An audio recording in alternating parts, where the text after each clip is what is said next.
देखो भाई, आज हम बात करेंगे यूटेराइन फाइब्रोइडिक प्रोलैप्स के बारे में।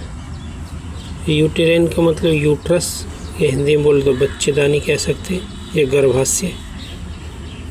और ये प्रोलैप्स का मतलब है किसी चीज़ का नीचे उतर जाना। अब यहाँ पे बच्चेदानी की बात करें यूट्रस की, तो यूट्रस नीचे उतर आता है, वेजाइना में नीचे दिखाई देता है। ठीक है, यूरेथ्रा के पास देखोगे आप, यूरेथ्रा की ओपनिंग जहाँ पे होती है तो वहाँ से यूट्रस दिखाई देगा। ठीक है ना, इतना बड़ा मांस जैसा दिखाई देता गोल गोल। ठीक, तो मतलब जहाँ बच्चेदानी रहती है अंदर पेट में, उससे थोड़ा ऐसा नीचे की तरफ खिसकी आती है वो। ठीक है, जिसको प्रोलैप्स बोलते हैं।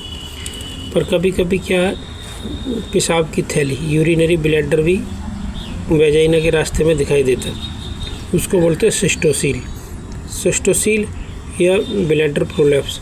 और यूट्रस नीचे उतर रहा है तो उसको बोलते हैं यूटेराइन प्रोलैप्स। अगर तुम ये दोनों चीज़ देखनी चाहते हो कि अल्ट्रासाउंड में कैसे दिखाई देते हैं, तो मेरे यूट्यूब चैनल है एक दूसरा, उस पर तुम देख सकते हो कि अल्ट्रासाउंड मशीन में अगर यूट्रस प्रोलैप्स है तो कैसे दिखाई देगा, यूरिनरी ब्लैडर प्रोलैप्स है तो वो कैसे दिखाई देगा। ठीक, अब चलते हैं इसके डेफिनेशन पे। Uterine prolapse is a pelvis floor disorder where the uterus says descends or protrudes into or out of the vagina। इसलिए कह रहे यूटेराइन प्रोलैप्स क्या है, पेल्विस फ्लोर डिसऑर्डर है। पेल्विस फ्लोर डिसऑर्डर का मतलब है कोई चीज़ ऑर्डर में रहती है तो उसको बोलते हैं ठीक नॉर्मल, और कोई ऑर्डर में ना रहे तो उसको बोलते हैं डिसऑर्डर। पेल्विस का मतलब पेड़ू, मतलब पेट के निचले भाग में के जो फ्लोर है उसका क्या है, एक डिसऑर्डर है, जहाँ पर बच्चेदानी क्या रहती है, डिसेंड्स का मतलब है नीचे उतर जाती है। ये प्रोट्रूड्स का मतलब भी क्या, नीचे उतर आती है इनटू किस में, वेजाइना में हो, ये आउट ऑफ द वेजाइना के बाहर दिखाई देती है। Vaginal canal due to weakened pelvis muscle, जो पेड़ों की मसल है या पेल्विस की जो मसल है वो क्या वीक हो जाती है, तो यूट्रस को होल्ड करके नहीं रख पाती है, वो ढीली पड़ जाती है, तो यूट्रस अपने आप नीचे दिखाई देने लगता है। एंड लिगामेंट्स, और जो लिगामेंट्स हैं और मसल्स हैं वो सही से क्या है, पकड़ के रोक नहीं पाती, उसको थोड़ी कमज़ोर हो जाती है, तो इसलिए वो यूट्रस नीचे दिखाई देने लगता है। अब आ गया जी दूसरी तरीके से इसकी डेफिनेशन देख लेते हैं।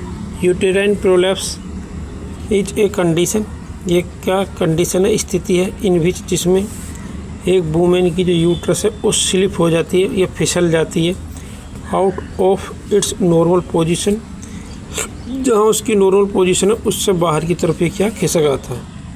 अकर्स कब ये उतर के आता है नीचे, या कब प्रोलैप्स होता है, when pelvis floor muscles and ligaments stretch and weaken provide inadequate support for the uterus। ये कब होता है, जब पेल्विस फ्लोर की जो मसल हैं और लिगामेंट्स हैं ये स्ट्रेच हो जाते हैं, कमज़ोर हो जाते हैं, वो प्रोवाइड करते हैं क्या, इनएडुकेट सपोर्ट। एक होता है एडुकेट, एक होता है इनएडुकेट। इनएडुकेट का मतलब अपर्याप्त मात्रा में क्या है, वो सपोर्ट प्रोवाइड कर पाते हैं, एडुकेट मात्रा में नहीं कर पाते, मतलब जैसे उन्हें करनी चाहिए उस हिसाब से नहीं कर पाते सपोर्ट फॉर द यूट्रस के लिए। जब सपोर्ट नहीं कर पाएंगे तो वो क्या है, नीचे दिखाई देने लगेगा, यूरेथ्रा के जहाँ ओपनिंग होती है ना वहाँ पे दिखाई दे जाएगा। आप आ गए इसके कॉजेज एंड रिस्क फैक्टर, ये किस वजह से हो सकता है, ये कब होने के चांसेस ज़्यादा हो सकते हैं इसके। प्रेगनेंसी एंड ट्रॉमा, गर्भवती महिला के या ट्रॉमा, कोई एक्सीडेंट चोट वगैरह हुई हो तब ऐसा हो सकता है। लार्ज बेबी, अगर किसी का बच्चा ज़्यादा बड़ा हो डिलीवरी हुई है तो उसके हो सकता है। लॉस ऑफ मसल टोन, तो मसल की जो कॉन्ट्रैक्शन रिलैक्शन होने की जो पावर है वो क्या है, कुछ कम हो जाएगी, ढीली पड़ जाएगी मसल, जैसे कि बुढ़े लोगों में पड़ जाती है ना, चेहरा की तुमने देखे झुर्री सी पड़ जाती है, तो एक तरीके से वो भी जो है टोन जो है मसल की क्या कम हो जाती है।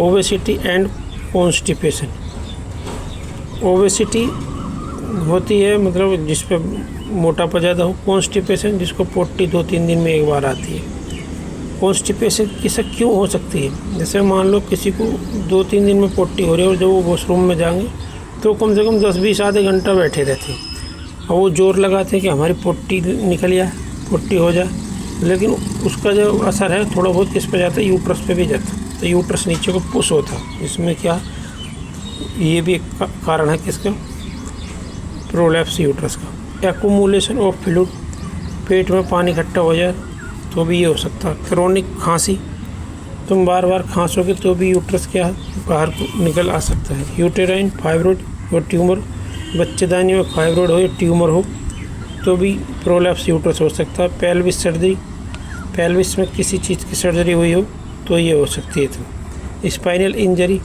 रीढ़ की हड्डी में कोई चोट लग गई तुम्हारे तो भी यूट्रस प्रोलैप्स हो सकता है। स्टेज ऑफ यूट्रस, इसमें कौन कौन सी स्टेज है। ये हेल्थी यूट्रस, एक तो हेल्थी यूट्रस होगा जैसे नॉर्मल बोलेंगे। Stage first mild produce into vagina, इसमें क्या है माइल्ड प्रोड्यूस मतलब बच्चे ने थोड़ी सी दिखाई देगी वेजाइना के रास्ते में।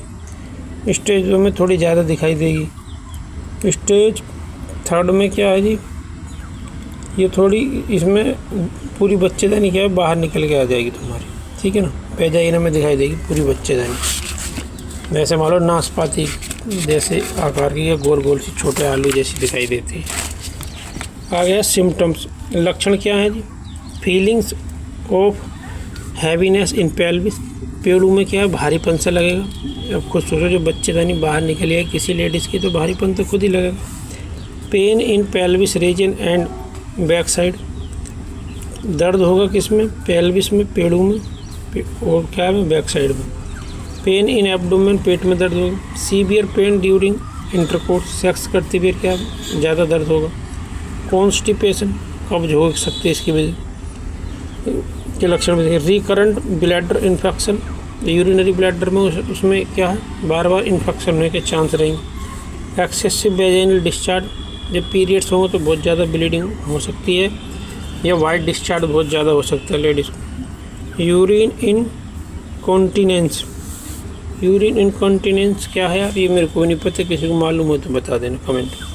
डायग्नोस्टिक टेस्ट में कौन कौन से टेस्ट करवाएं। कलेक्ट मेडिकल हिस्ट्री, पहले तो डॉक्टर मरीज से पूरी हिस्ट्री पूछेगा, फिर फिजिकल एग्जामिनेशन, उनके थोड़े कपड़े हटा के देखेगा, ठीक है ना, प्राइवेट पार्ट को चेक करेगा उसमें दिखाई दे रही है बच्चेदानी या नहीं। पेल्विस एग्जामिनेशन, फिजिकल एग्जामिनेशन तो लगभग एक ही मान लियो। अल्ट्रासाउंड करवाएगा डॉक्टर, इंट्रावेनस पाइलोग्राम टेस्ट करवाएगा, ठीक है ना। ट्रीटमेंट में क्या कर देगा, एक्सरसाइज के लिए बोले, कीगल एक्सरसाइज करने के लिए बोलेंगे डॉक्टर साहब। Estrogen replacement therapy, estrogen replacement की कुछ थेरेपी देंगे और लास्ट में कुछ नहीं होगा तो फिर क्या सर्जरी होगी, हिस्टेरेक्टोमी मतलब ऑपरेशन कराना पड़ेगा बच्चेदानी का।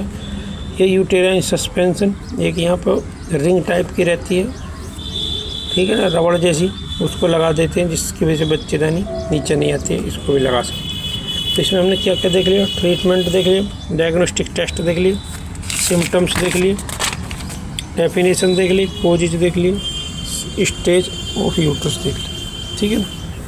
छोटा ही टॉपिक है भाई। अब वीडियो बंद करते हैं, मेरे चैनल को यार सब्सक्राइब कर दे करो भाई, इतनी मेहरबानी कर दे करो।